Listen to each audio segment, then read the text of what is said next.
इस परिवार को, इस बच्ची को देख रहे हो। मैंने बहुत देर पहले कहा, मैं किसी दिन बिगर वार्निंग के बोल दूंगा अगले हफ्ते वचन बांटो। वचन ऐसे नहीं जो मेरे को अच्छा लगा, जो मेरे को तैयार कर लिया, जिसका मेरे को मसाला मिल गया, मैं वो बांटू।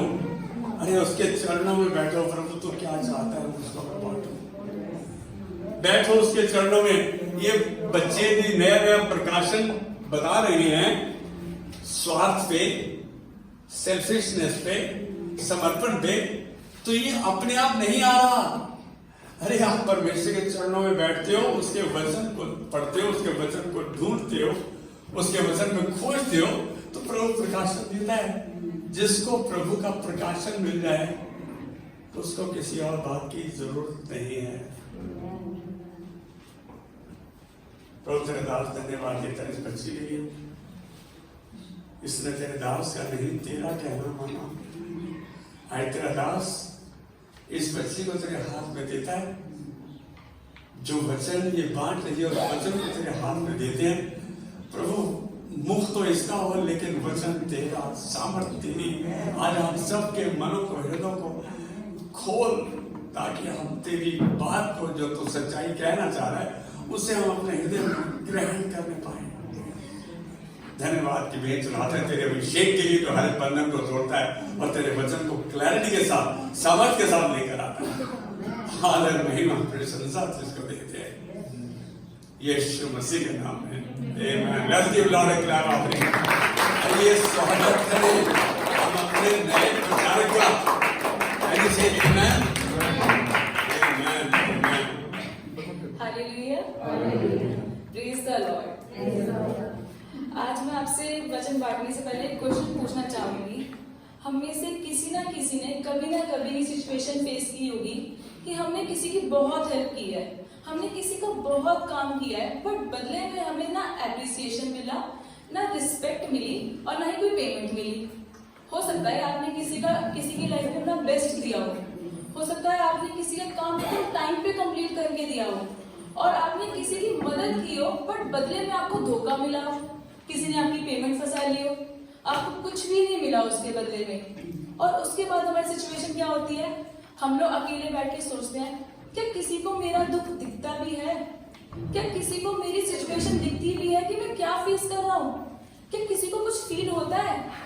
जब हमें सब इग्नोर कर देते हैं, पर एक है जो नहीं करता, एक है जो हमारी हर एक सिचुएशन को जानता है, हमारे दिल को, हमारे दुख को जानता है, वो हमारी हर एक बात को समझता है, और वही है एल रोही, परमेश्वर जो मुझे देखता है, परमेश्वर जो हमें देखता है।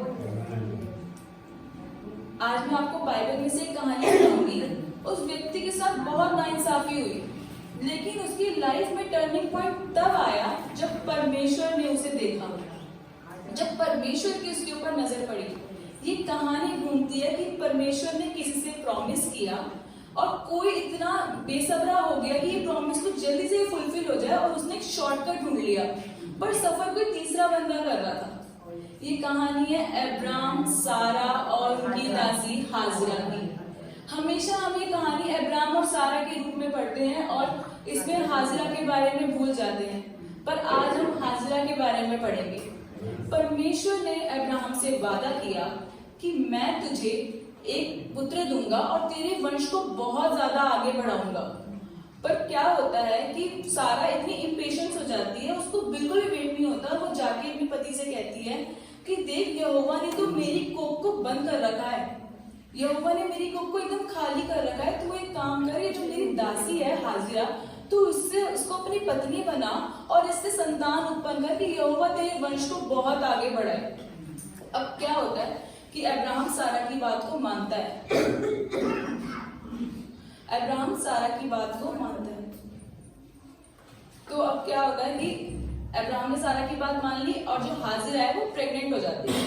अब उसके बाद क्योंकि हाजिरा अब्राहम के बेटे को जन्म देने वाली थी, तो उसका थोड़ा सा एटीट्यूड सारा के लिए अलग हो जाता है। तो इसमें सारा क्या करती है, अपने हस्बैंड के पास जाती है, कहती है कि देख, मैंने अपनी दासी को तेरी पत्नी होने के लिए दिया, पर अब वो मुझे तुच्छ जान रही है, तो तू बता मैं क्या करूं? तो अब्राहम क्या कहता है सारा से कि देख, ये तेरी दासी है, तेरे को जो व्यवहार करना है तो उसके साथ कर। और सारा हाजिरा के साथ इतना बुरा व्यवहार करती है, इतना गंदा व्यवहार करती है कि हाजिरा को भागना पड़ जाता है। ये कहानी है जेनेसिस चैप्टर 16 वर्स 1 to 6, उत्पत्ति की किताब उसका 16वां अध्याय और उसकी पहली से 16वीं आयत तक चल रही ये कहानी है। यहाँ पीपीटी चल नहीं रही है पर मैं आपको बताऊंगी तो आप लोग कोऑपरेट करना मेरे साथ। इस कहानी में क्या होता है कि हाजिरा अब भाग गई है जंगल में। अब आप एक सिचुएशन को इमेजिन करो, जिनके पास बाइबल है वो प्लीज अपनी बाइबल्स को खोल लो। अब आप सिचुएशन को इमेजिन करो कि एक व्यक्ति गर्भवती है, प्रेग्नेंट है और वो भाग रही है जंगलों में यहाँ से वहां। अब आप उस सिचुएशन को समझो कि जिसको कितना परेशान किया गया होगा कि उसको ऐसी हालत में भागना पड़ रहा है। समझ रहे हो आप इस बात को कि वो प्रेग्नेंट है, वो भागी जा रही है जंगलों में। और इसका चैप्टर का वर्स 7 कहता है कि तब यहोवा के दूत ने उसको जंगल में शूर के मार्ग पर जल के एक सोते के पास आकर कहा। इसका मतलब हाजिरा सिर्फ भाग रही थी, वो परमेश्वर को नहीं ढूंढ रही थी। वो सिचुएशन में ऐसी थी कि बस भागी जा रही थी, पर परमेश्वर ने हाजिरा को ढूंढा, परमेश्वर हाजिरा को ढूंढ रहा था। इससे ये पॉइंट हमें बताता है कि कोई फर्क नहीं पड़ता कि हमारी समस्या कैसी है, हमारा परमेश्वर हमें ढूंढ रहा है। परमेश्वर जानता था कि उसके साथ क्या हो रहा है ना? आमेन। क्योंकि हमारा वचन कहता है, पहला शमूएल उसका 16वां अध्याय और उसकी 7वीं आयत कहती है, क्योंकि यहोवा का देखना तो मनुष्य का सा नहीं, मनुष्य तो बाहरी रूप देखता है, पर यहोवा की दृष्टि मन पर रहती है। आमेन। मनुष्य अब्राहम सारा क्या देख रहे थे? दासी तो है, तुझ व्यवहार कैसे कर सकती है मेरे साथ? मेरी दासी तो अगर क्या हो गया जिसने अब्राहम के पुत्र को जन्म दे दिया है। पर परमेश्वर क्या देख रहा था? उसका हृदय देख रहा था कि ये अपने मालिक के प्रति कितनी समर्पित थी, ये अपनी जो उसकी मालिक थी सारा, इसने उसकी कितनी बात मानी। तब परमेश्वर के दूत ने सारा को देखा और वर्स 8 कहता है कि उसने सारा को कहा, हे सारे की दासी हाजिरा, तू कहां से आती है और कहां को जाती है? उसने कहा, मैं अपनी स्वामिनी सारा के सामने से भाग आई हूँ। ये पॉइंट हमें सिखाता है कि परमेश्वर हमें नाम लेके बुलाता है। और ये फर्स्ट टाइम था जब बाइबल में किसी दूत ने एक स्त्री को नाम लेकर बुलाया था। क्यों? क्योंकि परमेश्वर न्यायी है। वो जानता था कि इसके साथ गलत हो रहा है, इसकी सिचुएशन क्या है, ये कैसे भाग रही है, कि इसके साथ क्या हुआ, ये तो अच्छा ही कर रही थी, उसकी क्या गलती थी? उसकी कोई गलती थी? वो तो अपने मालिक की बात ही मान रही थी, फिर बाद में उसके साथ ही बुरा हुआ और उसे भागना पड़ गया। क्योंकि ये दिखाता है कि परमेश्वर उसका दर्द जानता था, परमेश्वर उसकी सिचुएशन को समझता था। क्योंकि हमारा वचन कहता है, यशाया 43 वर्स 1 में कहता है, मत डर क्योंकि मैंने तुझे छुड़ा लिया है, मैंने तुझे नाम लेकर पुकारा है और तू मेरा ही है। पहले वो सिर्फ दासी थी, अब उसे परमेश्वर ने नाम लेकर बुलाया। परमेश्वर ने कहा, जैसे सारा अब्राहम मेरे लिए है, तू भी मेरी ही है, तू मेरी ही है। आमेन। इसके आगे हम वर्स 9 को भी थोड़ा सा स्किप करेंगे और वर्स 10 to 11 में जाएंगे। और यहोवा के दूत ने उससे यह कहकर कहा, मैं तेरे वंश को बहुत आगे बढ़ाऊंगा, यहाँ तक कि बहुतायत के कारण उसकी गणना ना हो सकेगी। और यहोवा के दूत ने उससे ये कहा, देख तू गर्भवती है, तू पुत्र जनेगी और तू उसका नाम इस्माइल रखना, क्योंकि यहोवा ने तेरे दुख का हाल सुन लिया है। आमेन। यहाँ सिचुएशन ऐसी है कि हाजिरा जंगल में कोई प्रार्थना नहीं कर रही थी, वो भाग रही थी, रो रही थी, बहुत बेबस थी, लेकिन परमेश्वर ने उसे ब्लेस किया खुद ही। उसने कोई प्रार्थना नहीं की थी इसके लिए, क्योंकि परमेश्वर हमारी अनकही प्रार्थनाओं को सुनता है। वो जंगल में क्यों भागी? क्योंकि उसे अपने वंश की चिंता थी, अपने बच्चे की चिंता थी, और परमेश्वर ने उसे वहीं से ब्लेस किया कि मैं तेरे वंश को इतना आगे बढ़ाऊंगा कि उसकी गिनती नहीं होने पाएगी। आमेन। और परमेश्वर ने उसको बोला कि तू अपने बेटे का इस्माइल नाम रखना। इसका मतलब है कि परमेश्वर सुनता है। तूने कुछ नहीं कहा पर परमेश्वर तेरी प्रार्थनाओं को सुनता है। आमेन। क्योंकि हमारा वचन कहता है, भजन संहिता चैप्टर 34 वर्स 17 to 18 कहता है, धर्मी दुहाई देते हैं और यहोवा सुनता है, और उनकी सब विपत्ति छुड़ाता है।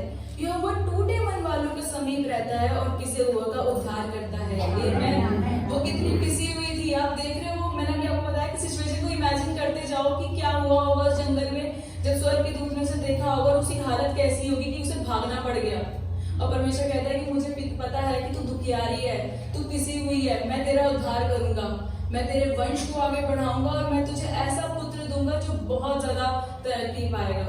आमेन। इस चैप्टर का वर्स 9 कहता है, यहोवा के दूत ने उससे कहा, अपनी स्वामिनी के पास लौट जा और उसके वश में रह। अब हम सोचेंगे परमेश्वर ने ऐसा क्यों कहा? परमेश्वर सिर्फ सांत्वना नहीं देता, परमेश्वर हमें दिशा भी देता है। परमेश्वर ये नहीं चाहता था कि वो भाग जाए, परमेश्वर उसका निर्माण करना चाहता था। वो भाग जाती, वो अपने बच्चे को नॉर्मली बड़ा करती, एस्केप मतलब कंफर्ट जोन में है वो अपने। लेकिन जब वो वापस गई तो वहां से उसकी ग्रोथ हुई। वो वापस जाती, अपने बच्चे को अब्राहम की देखरेख में बड़ा करती। 10-11 साल तक उसने अपने बच्चे को अब्राहम की देखरेख में बड़ा किया। इतने लोग थे वहां पर, उसने अपने पिता से सीखा। और जब परमेश्वर ने कहा कि अपने बेटे को लेके अब चले जाओ, तब वो लोग गए, अलग हुए। परमेश्वर ने उसे वापस भेजा क्योंकि परमेश्वर उसे मार्ग दिखाना चाहता था। अगर वो भाग जाती तो वो नॉर्मल अपना बच्चा करती, जैसे वो खुद दासी थी, उसका बच्चा भी दासी बनता। बट परमेश्वर ने उसे वापस भेजा क्योंकि परमेश्वर उसे कंफर्ट जोन से हटा के उसके पर्पस जोन में लेके जाना चाहता था, जो कि ग्रोथ थी। आमेन। यही हमारा वचन कहता है, ये शायद 30-21 में, जब कभी तुम दाहिनी या बाईं ओर मुड़ने लगो, तब तुम्हारे पीछे से ये वचन तुम्हारे कानों में पड़ेगा, मार्ग यही है, इसी पर चलो। आमेन। परमेश्वर ने उसे मार्ग दिखाया, उसे जंगल में राह दिखाई कि तू वापस जा और अपनी स्वामिनी के वश में रह। वो जो कर रही है उसे करने दे, मैं तुझे बढ़ाऊंगा। आमेन। यहाँ वर्स 13 कहता है कि हाजरा ने उससे कहा, मैंने उसे देखा है जिसने मुझे देखा है। एलोही, परमेश्वर जो मुझे देखता है, परमेश्वर ने मेरा हाल सुना है। आमेन। ये वचन हमें बताता है कि परमेश्वर हमारी कठिनाइयों में, हमारी वर्ल्डनेस में भी हमें एक पहचान देता है। हाजिरा अब तक एक दासी थी, बट अब वो गॉड सीइंग वुमन बन चुकी थी, जिसको परमेश्वर ने देखा है, जिसको परमेश्वर ने हाल सुना है। वो समाज में उसको कोई नाम नहीं था, क्या थी वो? सारा की दासी थी। बट अब परमेश्वर ने उसे एक नया नाम भी दिया कि तू इस्माइल की माता बनेगी, तेरे वंश को मैं इतना आगे बढ़ाऊंगा। आमेन। उसने अपने आप को परमेश्वर की नजर से देखा, इसलिए वो भागी नहीं और वापस जो परमेश्वर ने उससे कहा वो करती चली गई। आमेन। क्योंकि हमारा वचन कहता है 2 कुरिन्थियन 5:17 में, यदि कोई मसीह में है तो वह नई सृष्टि है, पुरानी बातें बीत गई, देखो सब बातें नई हो गई है। आमेन। उसकी जो पुरानी लाइफ थी, दासी थी, परेशान थी, वो सब खत्म हो गया। अब उसकी नई लाइफ आई है, नई सृष्टि, उसकी नई जिंदगी में वो आगे बढ़ने वाली है और परमेश्वर ने उसे वहां ब्लेस किया। आमेन। ये कहानी हमें सिखाती है कि परमेश्वर हमें देखता है। हम चाहे गुप्त में जितना मर्जी रो ले, जितना मर्जी समस्याओं में हो, पर हमारा परमेश्वर हमें देखता है। हमारी जो मेहनत है, हमारी जो दर्द है, वो कभी भी बेकार नहीं जाता। अगर आपको लगता है कि उसने मेरी पेमेंट मार ली, मुझे रिस्पेक्ट नहीं दी, मैंने तो इतना काम किया, उसने मुझे धोखा दिया, वो कभी वेस्ट नहीं होता। परमेश्वर आपकी सुनता है, वो आपको देखता है। आमेन। जब आपको हालात आपको तोड़ते हैं, वही हालात आपको परमेश्वर से मिलाते हैं। जब आप पूरे टूट जाते हो कि अब मेरे से नहीं होगा, अब मैं घुटनों पर आ जाते हो, वही हालात परमेश्वर को आपसे मिलाते हैं। हाजिरा भागी, रोई, फिफारी थी और उसी हालातों ने उसे परमेश्वर से मिला दिया। आमेन। जब आप घुटनों पर आते हो तो परमेश्वर आपको मिलता है। परमेश्वर की योजना हमारी गलतियों से बड़ी है। हमारी लाइफ से जितनी मर्जी मेस्ड हो जाए, जितनी मर्जी खराब हो जाए, जितनी मर्जी गड़बड़ा जाए, पर परमेश्वर उसे एक मैसेज में बदल देता है, उसे एक संदेश में बदल देता है। हाजिरा की लाइफ कितनी मेस्ड थी, भाग रही थी, बुरा व्यवहार हो रहा था, कभी किसी कहने पर चल रही थी, पर परमेश्वर ने उसकी लाइफ को हमारे लिए संदेश बना दिया। आमेन। कठिनाइयां, जो वाइल्डनेस है, जो कठिनाइयां हैं, वो कभी भी कोई पनिशमेंट नहीं होती कि अगर आप किसी कठिनाई में फंसे हुए तो आप सोचे कि मुझे तो सजा मिल रही है। वही आपकी ग्रोथ है। जैसे स्कूल में क्या होता है, हमारा सरप्राइज टेस्ट, हमारी टीचर बोलती है कि अगले दिन टेस्ट है, तो हम लोग सोचते हैं कि आज छुट्टी कर लेते हैं, क्या करेंगे टेस्ट देके। पर अगर हम वही टेस्ट देते हैं वहां पर जाके, तो हम अपनी गलतियों से सीखते हैं कि हाँ, यहाँ मैंने गलती की थी, मैं अब नहीं करूंगा। वैसे ही कठिनाइयां भी हमें सिखाती है। आमेन। जैसे एक माँ अपने बच्चे की कराहट को भीड़ में भी पहचान लेती है, बच्चे का रोना समझ लेती है, वैसे ही हमारा परमेश्वर भी अपने भक्त की आपकी कराहट को पहचान लेता है। हाजिरा भाग रही थी, उसे परमेश्वर मिला। हाजिरा रोई, परमेश्वर ने सुना। हाजिरा खो गई, परमेश्वर ने उसे दिशा दी। हाजिरा अज्ञात थी, परमेश्वर ने उसे नाम दिया। आमेन। क्योंकि वचन कहता है, भजन संहिता 129 का 139 का 1 से 3 कहता है, हे यहोवा, तूने मुझे जांच कर जान लिया है, तू मेरा उठना बैठना जानता है और मेरे विचारों को दूर ही से समझ समझ लेता है। मेरे चलने और लेटने की तू भली भांति छानबीन करता है और मेरे पूरे चाल चलन का भेद जानता है। आमीन। जब सब आपको छोड़ दे तब परमेश्वर आपको आता है। जब कोई आपकी ना सुने तब परमेश्वर आपकी सुनता है, और जब कोई आपको ना देखे तब परमेश्वर देता है। तभी हमारा परमेश्वर एल रोही है। वो है परमेश्वर जो हमें देखता है, परमेश्वर जो मुझे देखता है, परमेश्वर जो आपको देखता है। आमीन। आइए अपने सरों को झुका के प्रार्थना में जाएंगे। Hallelujah hallelujah. धन्यवाद करते हैं खुदावन, खुदावन धन्यवाद करते हैं पिता कि आप सच में एल रोही हो। खुदावन खुदावन आपने हमें देखा है पिता परमेश्वर प्रभु जी। प्रभु आपने हमारी हर एक मेहनत का फल हमें दिया है पिता परमेश्वर प्रभु जी। हमारी आज्ञाकारिता का फल आपने हमें दिया है पिता परमेश्वर प्रभु। आप न्यायी हो पिता परमेश्वर प्रभु जी। आप किसी के साथ इंसाफ नाइंसाफी नहीं करते पिता परमेश्वर प्रभु जी। आपने हाजिरा को पिता परमेश्वर न्याय दिया पिता परमेश्वर। आप हमारे जीवन में न्याय करने वाले परमेश्वर हो पिता। धन्यवाद करता है पवित्र आत्मा आपका पिता परमेश्वर जो आपने हमें दी पिता। धन्यवाद करते हैं खुदावन। आपके प्यार बेटे यीशु मसीह के नाम से मांगते हैं। आमीन।